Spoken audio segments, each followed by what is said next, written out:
करते हैं आपसे प्लांट टिश्यू, इसकी प्लांट टिश्यू। आप जानते हो कि पौधे का ऐसा कोशिकाओं का ऐसा समूह जो संरचना, उत्पत्ति एवं कार्य में समान होता है उसे टिश्यू कहते हैं। क्लियर ना? संरचना, उत्पत्ति और कार्य में समान होता है उसे टिश्यू कहते हैं। टिश्यू शब्द की अवधारणा दिया है ग्लू नामक साइंटिस्ट ने। पौधे में पाए जाने वाले टिश्यू को प्लांट टिश्यू और एनिमल में पाए जाने वाले टिश्यू को एनिमल टिश्यू कहते हैं। प्लांट टिश्यू को दो भागों में हम डिवाइड कर सकते हैं, पहला मेरिस्टेमेटिक, दूसरा परमानेंट। मेरिस्टेमेटिक टिश्यू ऐसा टिश्यू है जिसकी कोशिकाओं में विभाजन की अपूर्व क्षमता होती, भरपूर क्षमता होती है, अर्थात पावर ऑफ सेल डिवीजन भरपूर होता है। मेरिस्टेमेटिक परमानेंट टिश्यू में विभाजन की क्षमता कम होती है या बिल्कुल नहीं होती है। मेरिस्टेमेटिक टिश्यू के तीन प्रकार हैं, पहला एपिकल मेरिस्टेम या एपिकल मेरिस्टेमेटिक, दूसरा लेटरल, तीसरा है इंटरकैलरी। एपिकल मेरिस्टेम हमेशा रूट या सूट, जड़ या तने के शीर्ष वाले भागों में पाया जाता है और इस मेरिस्टेमेटिक टिश्यू के कारण पौधे की लंबाई बढ़ती है। किसी कारण लंबाई बढ़ती है? Apical meristem. दूसरा है लेटरल मेरिस्टेम, यह इसके लॉन्गिट्यूडनल वाले भाग में पाया जाता है और इसके अंतर्गत आता है कैम्बियम, और लेटरल मेरिस्टेम के कारण ही पौधे की मोटाई में वृद्धि होती है। तीसरा है इंटरकैलरी मेरिस्टेम। याद रखें आप कि आप दूब घास देखें, दूब घास में आपको नोड दिखाई देती है और इसके बीच में पाया जाता है इंटरनोड। ये नोड है, गठान को नोड कहते हैं, उसके बीच में इंटरनोड। तो इंटरनोड वाले भाग में जो पाया जाता है टिश्यू उसे कहते हैं इंटरकैलरी मेरिस्टेम, और ये किसमें पाया जाता है? केवल और केवल घास कुल में, इंटरकैलरी मेरिस्टेम। तो आपने क्लियर समझ लिया ना? मेरिस्टेमेटिक में एपिकल मेरिस्टेम पौधे की लंबाई को बढ़ाता है और जो लेटरल मेरिस्टेम है जिसके अंतर्गत कैम्बियम आता है वो मोटाई में वृद्धि करता है।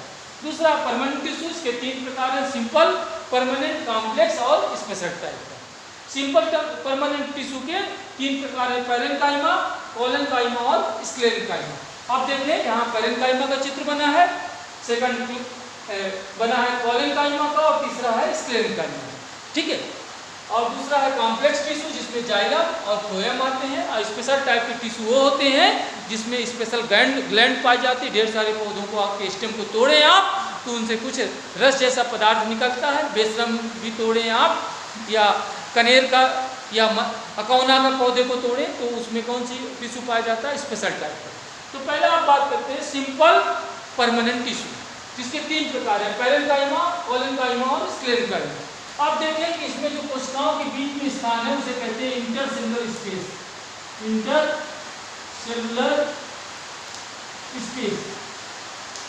तो पहली बात आप जानें कि इसमें इंटरसेलुलर स्पेस है और इसमें इंटरसेलुलर स्पेस नहीं है, इसमें भी इंटरसेलुलर स्पेस नहीं है।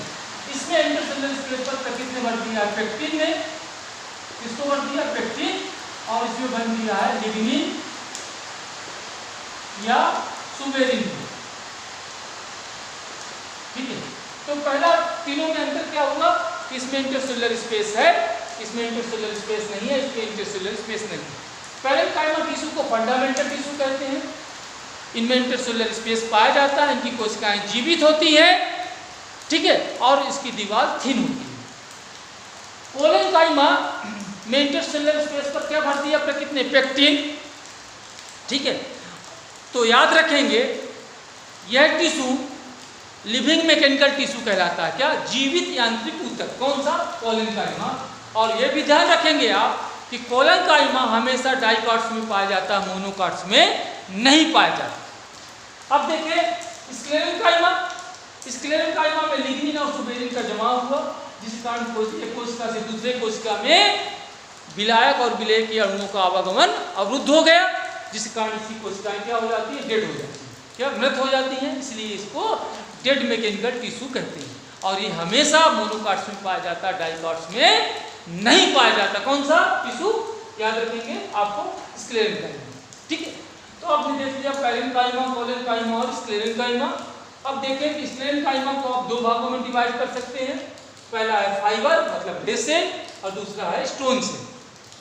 आप देखें जिनके दोनों सिरे नुकीले होते हैं और रेसेनुमा संरचना होती है वो फाइबर कहलाते हैं, और दूसरा गोलीय संरचना को स्टोन सेल कहते हैं। ढेर सारे रेसे हैं जो हमारे आर्थिक महत्व के हैं, अर्थात मानव जीवन को सुविधा प्रदान करते हैं। उन रेशों में क्या कहलाता है? सन, पटसन, एगेव और अलसी। तो रेसे आपको दो जगह से प्राप्त होते हैं, एक होता है फ्लोएम से प्राप्त होने वाला रेशा या बास्ट फाइबर, और दूसरा होता है लीफ से प्राप्त होने वाले रेशे।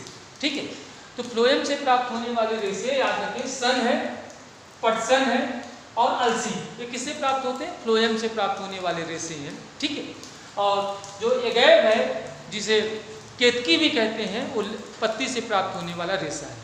तो रेशा प्राप्त करने के लिए जब सन को आप देखते हैं, सन के स्टेम को पानी में सड़ाते हैं, सड़ाने के बाद कुछ दिन बाद उससे रेशे प्राप्त करते हैं, जिससे आप रस्सी बनाते हैं, तो उसे कहते हैं रेटिंग। ठीक है, रेशे प्राप्त करने के लिए स्टेम को सड़ाना ये कहलाता है रेटिंग। इसके अलावा आप देखें नारियल में जो नारियल की जो रस्सी बनाई जाती है वह फल का भाग है, और फल का कौन सा भाग है जिससे रेशे प्राप्त होते हैं नारियल में? मीजोकार्प। अब हम बात करते हैं कॉम्प्लेक्स टिश्यू जिसमें जाइलम और फ्लोएम होते हैं। इसका नाम कॉम्प्लेक्स टिश्यू इसलिए है कि टिश्यू की जो परिभाषा आप पढ़ते हैं कि टिश्यू कोशिकाओं का ऐसा समूह है जो संरचना, उत्पत्ति एवं कार्य में समान होता है, लेकिन ये संरचना में समान नहीं होता। जाइलम भी 4 कोशिकाओं से मिलकर बना होता है, चारों की संरचना अलग होती है। फ्लोएम भी 4 कोशिकाओं से मिलकर बना होता है। तो चूंकि इनकी संरचना जाइलम और फ्लोएम में पाई जाने वाली कोशिकाओं की संरचना अलग अलग है, लेकिन उनकी उत्पत्ति और कार्य समान है, इसीलिए इसके टिश्यू कहते हैं।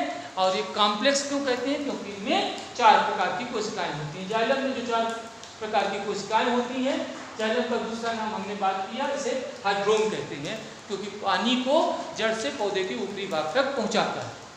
फ्लोएम का दूसरा नाम है बास्ट या लेप्टोम। अब यहाँ देखें जाइलम में जो 4 कोशिकाएं हैं, पहला है ट्रेकीड, दूसरा है विसेल, तीसरा है जाइलम फाइबर और चौथा है जाइलम पैरेन्काइमा। 3 ऊपर की कोशिकाएं ट्रेकीड, विसेल और जाइलम फाइबर ये डेड होती है, मृत होती है, और जाइलम पैरेन्काइमा लिविंग होती है। क्लियर ना? हम बात करें आपसे फाइबर की, अभी हमने बात किया है स्क्लेरेन्काइमा के प्रकार है। जो फाइबर स्क्लेरेन्काइमा का जो फाइबर है जो जाइलम में पाया जाता है उसे जाइलम फाइबर कहते हैं। पैरेन्काइमा बता चुका हूं मैं, लिविंग कोशिकाएं हैं, इंटरसेलुलर स्पेस पाया जाता है। जो जाइलम में पैरेन्काइमा पाया जाता है उसे जाइलम पैरेन्काइमा कहते हैं। ट्रेकीड देखें, ट्रेकीड की संरचना, ट्रेकीड में पाइपनुमा संरचना है, जिसकी बाहरी दीवार पर आप देखते हैं किसका जमाव हो गया? लिग्निन का। किसका? लिग्निन का। लिग्निन के जमाव के कारण ये कोशिकाएं क्या हो जाती है? मृत हो जाती है। ऐसे बेसल में भी किसका जमाव हो गया? लिग्निन का। तो ट्रेकीड और बेसल में सबसे महत्वपूर्ण बेसिक अंतर आप देखते हैं, इसकी जो दोनों सिरे हैं नुकीले हैं, लेकिन इसके दोनों सिरे गोली हैं। इसका जो व्यास है वो कम है, इसका व्यास अधिक है। ये पाइपनुमा संरचना एक के ऊपर एक रखी होती है, जिसके कारण ये पाइपनुमा संरचना से पानी जड़ से पौधे के ऊपरी भाग तक पहुंच जाता है। ठीक है, किसका जमा हो जाता है? लिग्निन या सुबेरिन का, जिसके कारण कोशिका डेड हो जाती है। ठीक है, लेकिन कहीं कहीं इसका जमाव नहीं हो पाता, उसे पिट कहते हैं। और पिट 2 प्रकार के होते हैं, सिंपल पिट्स और बॉर्डर पिट। ठीक है, ऐसे में बात करूँ फ्लोएम, फ्लोएम में 4 प्रकार की कोशिकाएं होती है, sieve tube, companion cell, phloem parenchyma और फ्लोएम फाइबर। फ्लोएम पैरेन्काइमा और फ्लोएम फाइबर की बात नहीं करेंगे क्योंकि इसकी संरचना फाइबर और पैरेन्काइमा की बात हो चुकी है। सीड ट्यूब देखें आप, ये सीड ट्यूब है, सीड ट्यूब के बगल में होती है कंपेनियन सेल। सीड याद रखेंगे, सीड ट्यूब में कभी भी केंद्रक नहीं पाया जाता, उसे केंद्रक की कमी की पूर्ति करते हैं कंपेनियन सेल। सीड ट्यूब में आप देखते हैं कि सीड ट्यूब में सीव है, आप देख रहे हैं चलनी के समान संरचना। मैं आपसे बात करूं क्लियर कि फ्लोएम का मुख्य काम है पत्तियों में बने हुए स्टार्च या भोज्य पदार्थ को पौधे के एक भाग से दूसरे भाग तक पहुंचाना, पौधे के पत्तियों से पौधे के विभिन्न भागों तक पहुंचाना। तो एक सीड ट्यूब ये है, दूसरी सीड ट्यूब ये होगी, तीसरी सीड ट्यूब ये होगी। समझ रहे हैं बात? तो सीड ट्यूब में क्या होता है? सीव होती है। क्लियर ना? तो कुल मिलाकर मैं बात करूं, इसी एक सीड ट्यूब से दूसरे सीड ट्यूब में, दूसरे से तीसरे में ये क्या जाता है? स्टार्च। ठीक है, क्लियर ना? याद रखेंगे आप कि जिम्नोस्पर्म के जाइलम में बेसल, जिम्नोस्पर्म और क्रिप्टोफाइटा के जाइलम में बेसल नहीं पाया जाता। ऐसे ही याद रखेंगे कि जिम्नोस्पर्म के फ्लोएम में कंपेनियन सेल नहीं पाया जाता। जिम्नोस्पर्म के फ्लोएम में क्या नहीं पाया जाता? Companion cell. जिम्नोस्पर्म के जाइलम में क्या नहीं पाया जाता? बेसल। ठीक है, क्लियर ना? ओके।